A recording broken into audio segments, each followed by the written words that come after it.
Hey everybody, Quantum here, and in this video we're going to be breaking down some of the latest tournament results for the second full weekend that we've had with AZURITE being legal in Disney's Lorcana. There were a couple of big events happening across the world, mainly in Europe and in the US. We're going to take a look at some of those, including a 138 player tournament in California. This one was streamed. We had a 140 player tournament in France, and I think we had a 2-day tournament in the UK. If I just take a look here, yeah, this one was on the Sunday, and then this one was on the Saturday. So let's go ahead and jump in. I believe these are all set 6. There should not really be any set 5 metagames still occurring at this point, but let's go ahead and see what decks have been doing well. As we get started here, just a reminder, if you do drop a like and a comment on this video, that would be appreciated. It really does help out and show me that you are interested in me making this content in the future. So for the, this one says Sunday, okay. November 23rd, was that Sunday? Thought that was Saturday, but either way, we have an Amber Steel list taking the first place. This looks to be standard Amber Steel song with just a few minor additions. We've got 60 cards, 4 Cinderella, 2 Daisy Ducks, so a reduction on the Daisy Ducks, back on the Queens. Not sure I like that, but you know, this player won the tournament with it, so you can't knock him. But interesting to see the Queen coming back in here. I will say, like, the Daisy Ducks, you know, I'm not a huge fan of it. I mean, in Steel Song it works because you can wheel away the advantage that you give your opponent, but in general this card can be, you know, a liability for you, or it can backfire very quickly if you're not able to close the game out fast enough. 2 Lilos, I like this. I don't necessarily think you need to go with 4. I think 2 to 3 is right in most decks. Even a 1 of in certain decks can work, just because you really only need to see 1 in the discard to make it live. Obviously, in and of itself, it's a good threat as a 2 quester, regardless, but it's no Mr. Smee, which obviously is still being run at 4 here in this list. In my opinion, still one of the strongest 2 drops in the game, a 2-cost inkable 3/3 body that quests for 2, and damages itself at the end of each turn when it's exerted so that you can heal it with Rapunzel for free card draw. We've got 3 Ursula Singer and 4 Ariel, 2 Baloo, 3 Lawrence, 3 Pete, and 2 Pluto. So a pretty decent curve here. You know, you're not playing 1-ofs that you're hoping to randomly see. You've got some consistency so that you know, like, okay, I know in this particular matchup I need to get my Pete out. Given the certain scenarios, getting my Pluto out would be very beneficial. You're not hoping to draw the 1-of and say, like, oh, is it useful, is it not? That's the way I see it. I know it doesn't always play out that way, but that's why I like running things in set ratios. I'm not a huge fan of 1-ofs unless it's a particular kind of 1-of, which we can discuss in another video. Speaking of 1-ofs, only one Prince Naveen. This is one of the 1-ofs I think would be fine, because if you see it, it's great. It could be explosive. If you don't see it, it's totally fine. It is a bit of a liability to run more than 1, because it could be a dead card in and of itself. It's a 4-cost uninkable 2 quester if you don't have an applicable song to play with it. 4 Rapunzel and 4 Queen Shift for the Queen Monarch. You know, this being a 2 shift is still very strong, right? Getting a 5-cost character out that has this ability that quests for 2, that is a 4/3 body that can reduce strength on the opponent's side, beef up characters on your side, is still very strong. A 1 of Cindy is also a fine thing. Again, if you see it, great. You're not really relying on this card to really win you any matchups, but at worst it's just ink, and at best, you know, it can really do some damage into some opposing matchups. 4 Strength, 4 Storm, that's pretty standard. 2 Greatest Criminal Mind, okay, that's interesting. That's probably a combo piece with the Queens too, right? 3 Zeus and 4 Whole New Worlds, a total of 16 uninkable, so not that bad. I would probably opt to cut the Baloo just to reduce the uninkable count, since I know that Steel Song can be very bricky. I honestly don't know how these Steel Song players are so good with this deck when, you know, whenever I play it, I draw like multiple copies of Whole New Worlds before I even get my singers on board. But, you know, really solid list. I like this list. I think it's well constructed and well deserved to win. The only thing I would question is the Queen coming back in, but obviously this player made it work, so congratulations to them. A very nice list. And they beat out a deck that we've been hyping up lately on this channel if you've watched my videos, Amethyst Steel, a deck that, in my opinion, got the most tools combined, along with Emerald Amethyst, which is weird because Emerald really only got Gogo Tamago, but the card is so good that that's all it really needed. But here you can see this is it looks to be a little bit more of a hyper aggro list, with a little bit of mid-range control with the Elsa and the Gontu to finish out games. The Elsa for board control, Gontu to finish games out. But it looks like you are trying to cap off at 5 ink. A lot of 1-drops, 15 1-drops. Okay, only 3 Maleficent. That to me is a little weird. It's like you either go in on this card or you don't. You know, seeing this later on in the game can be a bit of a liability, right? Especially into control decks with, you know, strength-based removal like Brawl, Sisu's, etc. And then other steel decks, of course. 2 of Calhoun's. Okay, either you see it and it does some work, or you try to aggressively mulligan for it in certain matchups. I have tested the 2 of, and I'm not a big fan. I think 3 is minimally what you want to play. But that being said, it depends on your other uninkables, right? And again, like I mentioned in my Amethyst Steel video, sometimes this card, and my Sapphire Steel videos, this card can be completely dead depending on the matchup. Well, not completely dead, but very underwhelming. So you definitely don't want to increase your copies because it weakens your matchups into, or weakens your deck into matchups where it's already struggling, like into Sapphire control decks. 3 docks, okay. No dwarf mine technology, no happy, that's fine, just the dock in and of itself. Okay, force me. No snake, going straight into the fox. 2 crab, 3 peat, 4 white rose. That's interesting. I mean, it's a 3/3/3 that gains you lore on the play, so it's not necessarily bad, but yeah, I mean, I guess if you're valuing more of an aggro oriented version, like 4 white rose over 4 peat or 3 crab. But if you have some else's in here for board control, I mean, this player made it work. They came second place, but yeah, I'm curious about these ratios. But they made it work, so great on them. 4 Genie, of course, no rabbits, 4 goats, 3 Elsa, 3 Gontu, 2 Befuddle, 4 cannons, and 3 castles. So interesting list, interesting way to build it. It's not really like hyper aggro. It's not really mid range. It's kind of like in between aggro and mid range, which is weird. Maybe you just call it aggro and not hyper aggro, but it's not really like totally mid range. Take a look at some of these Ruby Sapphire lists here. Okay, I was on this card at the beginning of the set. I talked about kind of the value of Queen of Hearts because you just need enough to slow down aggro. Aggro is everywhere in this format right now, and Ruby Sapphire is definitely one of the decks to beat for sure. Obviously, I think it got top 4 in 2 of the 4 slots there. I could be wrong, but we'll see. Or this one, no, sorry, this one got 8th, and then the other one must have got top 16 then. So maybe not in the top 4, but there's still a lot of people on red blue. It's a very powerful deck. Obviously, one of the biggest tools it got was Shark, being able to recur a toolbox of items depending on not items, sorry, of actions depending on what you see. Recur things like Hideaway to get rid of pesky locations and items. Recur things like Pirate Life to reduce lore and keep you in the game. Let It Goes to stop those abilities that trigger on Banish, like Mufasa's and even Diablo's, right? Stopping the draw 1, things like that. Obviously, Be Prepared and whatnot as well, and Brawls and stuff. So interesting list. Yep, 2 mana Medusa, 2 Dragon. It does seem 2 and 2 of this is pretty standard in Sapphire Ruby now, whereas the 2 Medusa and 2 Tremaine seem to be coming back into Ruby Amethyst. So overall, interesting list here on the Grandmas still, on the Sisus. Big Sisu, okay. No fish bones, which is understandable. I've already talked about no fish bones kind of being a thing now in Sapphire Ruby, and I would bet this one probably does not play fish bones either. Wait, the other one not on Maui? Hold on. No, that can't be. Wow, they're no 5-drop Maui, just on the Shark. That's very interesting. Okay. Yeah, not sure how I feel about that. I think this card still provides you good value. It's interesting to see it not being played as a 4 of. 1 Scar in this list, less Sisus, probably means more Be Prepareds. Yeah, interesting list. Wow, only 8 items in this list, which to me, that's very strange, right? Because you play a ton of actions and songs, 25. So you definitely get huge value off of Maui Shark. But the issue is you're playing 2 Shark, and it costs 6. You're playing 4 Hiram, which you need items for, and you're only playing 8 items. So to me, there's a mismatch there. But obviously, this player made it work. So decent list overall. I would just question basically the very low amount of items. You're basically only triggering Hiram off Popsicle, right? You're not triggering it off Dime. So I guess you're really depending on getting this set up. I mean, to be fair, if you ask this player, they'd probably say something. I mean, this looks a little like a Dinka Fams list, but like you would say, like, yeah, they're relying on their scry, on just keeping up with card advantage, not necessarily generating a lot of card advantage. They're just looking to ramp into their stuff and then get set up. They're not trying to like play that slow roll game where they draw a bunch of cards, which is fair. But I just think that drawing Hiram and not having a trigger for it is just like it just seems bad.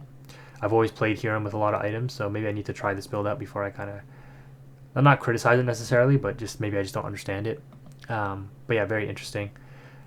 Yeah, and that was that tournament. I mean, we'll just quickly click on this one just for the sake of completing the list here.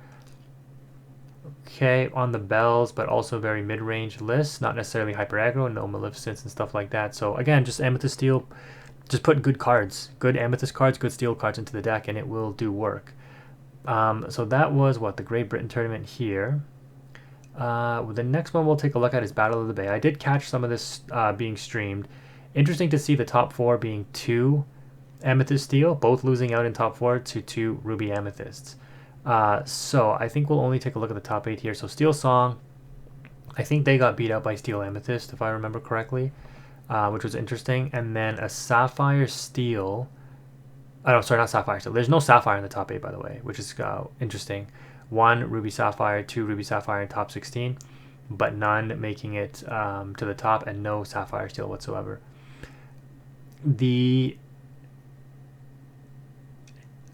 Amethyst Steel beat the Emerald Amethyst. I saw that match. And this one was tough because I think I could see the Emerald Amethyst player struggling. Even though they won one game when they were on the play, they still struggled quite a bit to win that one, in my opinion. Again, not the fault of the player, it's just a tough matchup. One of Maleficent's staff, which I think they finally got this off in game 3, and it gained them a couple of lore, but it just is very slow if you're not building the deck around it, I think. Again, I built the deck around this, and it worked decently well, but it's like, even when you build a deck around it, it still has its deficiencies. So what you're doing with this basically is looking to bounce with like Kit Cloud Kicker, and if you're going up against opposing Amethyst decks, which to be fair is very popular in the meta right now. So this card being a tech option as a 1 or 2 of could be pretty good, as long as you have some ways to trigger it yourself. 3 Clarabelle, 2 Clarabelle, okay, 3 Merfolk. So this is obviously an aggro list, kind of inspired. Actually, this is almost exactly Artabax's list, just no Gazelle. I do think that's a mistake, though. It looks like they cut Gazelle for Peter Pan Shadow. I like Gazelle over Shadow, personally. And I also like Belle in this deck, because the Genie versus Genie interaction is actually pretty significant. And if you're able to like Genie crash Genie and then play Belle, move to 2 damage on your Genie to their Genie and out their Genie while keeping your Genie at full health, and you've also developed the Belle, is really, really strong. But yeah, and obviously Artabax was not playing anything other than characters, and this person teched in an item. But they made top 8, so good on them. Great to see Emerald Amethyst doing work. I didn't see the Emerald Steel list, but my guess is it is pretty much set 5 with the addition of Tamago. It is 1 copy of Basil here as well, which is very interesting. But yeah, top 8 for them. Pretty cool. Aggro, Dwarf Mine. This is the list that Brandon Kenya was running in the Lorcana Cross Continentals. We've got 4 Daisy, 3 Happy, 4 Doc, 4 Mine. Songs, turn skip Kita. No shift Kita, just play this out for the turn skip. Lawrence, Pluto, Rapunzel. Rapunzel procking on literally like Doc, Mr. Smee, Lawrence, Pete, Pluto, Daisy, Kita. Solid list, solid ratios. Just get the job done. Push, have some form of a little bit of removal. The Dwarf Mine helps with that as well in combination with the songs. Very solid list overall. Has some trouble depending on the matchups. Obviously lost, I think this one lost to Ruby Amethyst. So again, I could be wrong. We've got a hyper aggro. Is this the hyper aggro list? Yeah, this is the hyper aggro list. This is like hyper aggro. This one is 8, 12, 16, 18 1-drops, and 8, 12, 16, 19 2-drops. So 66% of the deck is 1 and 2 drops. You're looking to empty your hand as fast as possible and drop the Yzma to redraw. All right, I already covered this in in a Amber Amethyst deck, where I covered the Yzma, and it's nice with that version because you can play the Sven to ready up the Yzma to protect it to proc again next turn. But especially if you're on the play, this deck is very, very hard to stop because there's very little that will check the Yzma when you're on the play. The issue is when you're on the draw, the Yzma is much more fallible, and plus you have to see it, and this person's only running 3, not 4. 4 copies of the library. I'm glad to see that they're making this work, because I also received some criticism in my video when I said I would be using the library in a hyper aggro deck. It's just great value because your opponent has to trade out your cards, so why not play a library and use a turn to move all your threats to it, so that when they have to out your threats, you're refilling your hand. So you don't necessarily rely only on the Yzma. You just need another form of card draw. Rabbits and stuff is too slow. Not even any Genies. Yzma is your only 4-drop, right? So you're just going straight utility. Because again, the bad thing is that if you play Genie and it gets outed, like you lose so much tempo as a hyper aggro deck. Like you just need the constant threat. You need to win before there's any kind of board wipe that hits the field. And if you do get board wiped by challenging or by some kind of like shift Sisu or something, you just need to have the library up so that you can redraw and just continue to drop threats. 4 cannons, 2 smash to deal with, again, the difficult cards that might show up. The Fox and the Crab are still very valuable. You need to play this in any kind of hyper aggro deck that uses Amethyst, because you need checks to Calhoun and you need checks to Robin Hood, which can be popping up in the meta here and there. And both of these cards will help you do that. The Mr. Arrow is an interesting card. 1/2 quest for 2 but resist 1. So you're just valuing getting as much questing pressure on board. You don't even care if you just get your stuff taken out, because you're aiming for Yzma refilling your hand, Doc refilling your hand, that kind of thing. This pairing is very strong. I posted a hyper aggro list with this combination, and I showed some lines of play of how you can like Doc, draw 2, ink, play, and then you can continue to ink and continue to redraw depending on how much you're able to protect Yzma. And these cards like Fire the Cannon, Smash will help you protect the Yzma as well. Same with Befuddle, right? So disrupt the tempo. You're just looking to win the game as fast as possible, and it was effective. The person came in the top 4, just barely falling short of the finals. Now this one is kind of again covering the list that we posted about the Tinkerbell, the mid-range steel Amethyst list. I did see this match, and the person looked very comfortable against the Emerald Amethyst player. They were just doing their stuff, and the Emerald Amethyst player was just like, it's very hard for me to deal with what they're putting down here right now. They're on the Robin Hood shift package, right? This thing just shuts down aggro so hard. They're on the Tinkerbell shift package, again, just shutting down aggro so hard. Also an aggressive package in and of itself. These are all 2 questers, right? I mean, the Robin Hood is a 1 quester, but it shifts into a 2 quester. Only 2 Diablos and 4 Chernobog, so they're valuing the Chernobog over the Diablo here, and I think that's more of a meta call, whether you want to play one or the other, or more copies of one or the other. I personally would go with 3 Chernobog and 4 Diablo if I was running on 4 Crab, but 3 Crab here is still very good. On the snakes, this card has fallen out of favor in a lot of decks, but obviously this player has opted to keep it in there. With 10 1-drops, it is viable, and it is a good 2-drop along with the Mr. Smee, right? You have very solid 2-drop options here, and if you don't play snake, you have to play another 2-drop, and what other 2-drop do you really want to play in a deck like this? So, it still makes sense. Still a strong pairing on 2. On 3, we've got the 2 of Pete's, okay? The Fox and the Crab. The Pete, they did end up losing to Ruby Amethyst. The Pete is definitely one of the tools that you have to use and leverage very effectively into Ruby decks to stop to be prepared. This card, similar to what Kita does for the aggro decks, is a turn skip against Ruby decks that need to reset the board. Ruby Sapphire, Ruby Amethyst, that kind of thing. Now, to be fair, there's a number of other ways that Ruby Amethyst and whatnot can deal with your board, right? Through their like Foxes and Mauis and Tremaines and Medusas and stuff like that. But the Pete just allowing you to just, let's hold the line here is very, very strong. I think most Amethyst Steel decks, if you're on a mid-range version, even if you're on an aggro version, like the Pete stopping brawls and stuff on critical threats is still very good. I think you need at least 3. But, 2 works not just as good, but, as good as you would hope probably. 4 Tinkerbell for the 3 big Tinkerbell shift, 4 Genie, 4 Goat, 2 Rabbits. This is an interesting ratio as well. How many Uninkables are we on? 14. Okay, that's good. I think you can afford to play 3 Rabbits.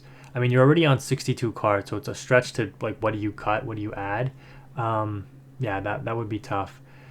But I do like, 3 Rabbits if you're running a mid-range deck. Like, you just need to keep on generating advantage because you blow through your cards very, very quickly.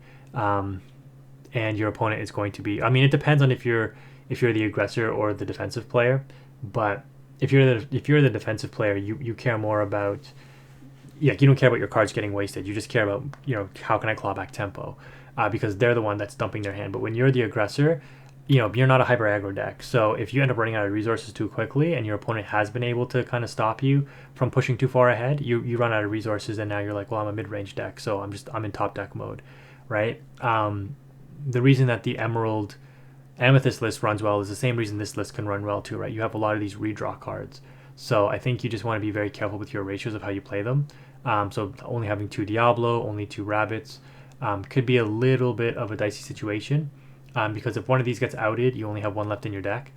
And then, if you're playing these MIM, like 8 of the MIM cards, I think you just want maybe 3 rabbits at least to get better utility off of them, personally. But again, not criticizing. This player, almost made the finals, so obviously they know what they're doing and still have very good deck building skills. I'm just kind of just talking through potential other options and or other things that you might be able to see. But yeah, still very solid overall. 4 Robin Hood, 3 Tinkerbell, 3 Fire the Cannons, and 1 Twin Fire, sorry. 4 Friends, 4 Along Came Zeus, and 2 Queen's Castle. I do like the Zeus. I think from what I saw from this player, the Zeus really helped them a lot, being able to clear like genies and other threats that allowed them to control the board state, which obviously Emerald Amethyst would have a very tough time dealing with. They have a tough time dealing with steel in general. The Twin Fire is an interesting card. Note that you cannot deal 2 damage to the same target. It has to be another target. So if you do choose the kicker ability to discard and deal another 2 damage, you can't double up that damage. Another consideration would be a card like Ambush, but that card is also an action. It costs 3 and is uninkable, and you have to exert one of your characters. The thing about Ambush is you could deal an extra point of damage over Smash, because you could target something like a goat to turn it sideways, or a fox that has nothing to challenge. You give up a quest, which could hurt, but if it comes at like dealing 4 damage to a genie, right, when that just got played and is readied up, it could be beneficial. But then in that case, you're arguing like, why not just play Zeus, right? You already have 4 copies of Zeus. Do you really need additional copies? Otherwise, you're just better off playing Smash, dealing the 3 damage, and Smash is inkable as well. So yeah, a lot of considerations, a lot of different ways to build this deck. Again, don't take this as me criticizing this player, saying they built it wrong. They obviously know what they're doing. There's just so many different ways that you can build Amethyst Steel. It's a very interesting deck overall. Okay, so we spent a lot of time there. The 2 Ruby Amethyst lists that ended up beating the 2 Sapphire, Amethyst Steel lists. The first one was Charles. 6 1-drops, so again, this is kind of like the Noimnot thing. 4 Flynn Rider still, and 4 Sisu still on all of the Mims, the Snakes, and the Foxes. Only 2 Genie. So again, this is almost like, is this exactly the same as Noimnot's list? I think it might be, because I think Noimnot was also on Castles. So yeah, coming in second place with Ruby Amethyst, still doing what Ruby Amethyst does. It's weird because Emerald Steel, which was such a strong deck last format, it didn't really get weaker, right? It got some tools, but it really only got like 2 tools, Pluto and Gogo Tamago. Is that enough to make it fall off compared to the tools that other decks got, which means that Ruby Amethyst comes back into the meta as a threat? So it's kind of like this triangle of the meta, like Emerald Steel can somewhat check Ruby Amethyst. Ruby Amethyst checks a lot of other decks that arguably give Emerald Steel a hard time. So it's like, where are we in this rotation here? But yeah, this is basically set 5, which is basically set 4, Ruby Amethyst. Small little additions here and there, cut certain things, add certain things. Added Elsa from set 5, added Genie from set 6, and that's pretty much it, right? The list is still very solid. It still does what it needs to do. So then we have the winner, Ed, who did take a DLC, I believe. Either he came second or I think he won. He beat the Steel Song player, I think, in the DLC that he won. I believe that's what happened. But the 8 1-drops, I'm if you're playing the Foxes and the Snakes, or basically the Snakes, I think 8 1-drops is kind of where you have to be, for me personally. But obviously, Noimnot and obviously Charles there did very well with their versions of 6 1-drops. Still on the Flynn and Sisu package again, 3 Genies instead of 2, so different from Charles's list. 3 Rabbits as well, okay. I remember seeing parts of this final, and I just remember a Rabbit ended up drawing him like 8 to 10 cards, like one single Rabbit, because he kept bouncing it. And I'm like, at that point, the game is over. Like, yeah, if you resolve Rabbit like twice, the game is pretty much over. Unless your opponent is like on like 17 lore and they're about to close the game out. If you're in a simplified game state, relatively simplified game state, if you're able to cycle Rabbit 2 or 3 times, you're probably like, if your opponent is able to do that, you're probably losing. Because the card advantage that a deck like this can generate, and then the follow-up that this deck can generate is just insane. So yeah, very interesting list here for Elsa. Are they on 60? Yes, they are. Okay, only 2 of the big Maui. So we are really seeing this card being reduced in its numbers here. 2 Tremaine, 2 Medusa, 2 Shark, and 2 Big Sisu. I am a fan of this big Sisu. You know, you have a shift target here if you really do need to shift it out, but you have to be very, very decisive when you want to do that because you don't necessarily want to lose this body either. But the reason why this card is very powerful, yes, it's a body. It's like, yeah, you know, be prepared wipes the board too. But this card deals with the opposing genies and the opposing rabbits, right? And in mirror matches, Flynn's, and, you know, but genie and rabbit are still everywhere because amethyst is everywhere. Amethyst steel, amethyst emerald, etc. And this card just represents really good value for the ruby players because, yeah, you can just instantly shut down the genies and the other rabbits as well. And, you know, it takes out Elsa as collateral damage if you're in the mirror match, like what happened in this finals, I'm pretty sure. The 2 Dragonfire is nice to see coming back into the list because obviously it's recurable with the Maui Shark. Not only do you banish a chosen character, but you will now also gain a lore. If the Shark is on the board, then you challenge with Shark, get it back, do it again next turn. 4 friends and 2 be prepared because you're also on the 2 Sisu. So not a lot of actions to utilize the Shark with, but the Shark coming down does represent, you know, pretty good value. And this player went up against not the hyper aggro player. They went up against the other Amethyst Steel player. And it's very interesting to make note of that because the other Amethyst Steel player, who's not on hyper aggro, was playing 4 Zeus. And Zeus is a direct answer to basically every single character in this deck. You know, they're playing genies, they're playing crabs, which, you know, Ed is not playing any crabs. So you would think that the Amethyst Steel player might have had some ability to overcome Ruby Amethyst, which would be traditionally a tough matchup because Ruby does beat Steel. It's the better ink pairing, obviously traditionally, but Steel has better matchups into certain things that Ruby Amethyst would not, right? For example, into Emerald Steel. The mid-range version of Amethyst Steel has a much better matchup, I would say, into that than Ruby Amethyst. But yeah, interesting list. I do like it. How many uninkables? 16, so a little high on the uninkable count there. But, you know, Ed, who's a master of the deck, obviously would know how to pilot this and showcase that very well throughout the tournament, I'm pretty sure. If I was going to cut back on some uninkables, I mean, the Tremaine is nice. I like having it in there. It's, you know, it's a 2 quest, it's a 3/4 body. The 2 Dragonfire, the 2 Be Prepared. I mean, it all seems very well ratioed out.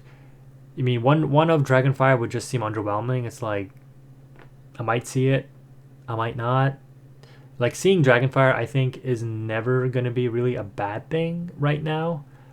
Because by the time you're able to play the Dragonfire in a deck like this, there's likely something you do want to directly deal with right away. Yeah, it's hard to say. Maybe you just say, yeah, 16 uninkables is the way I go.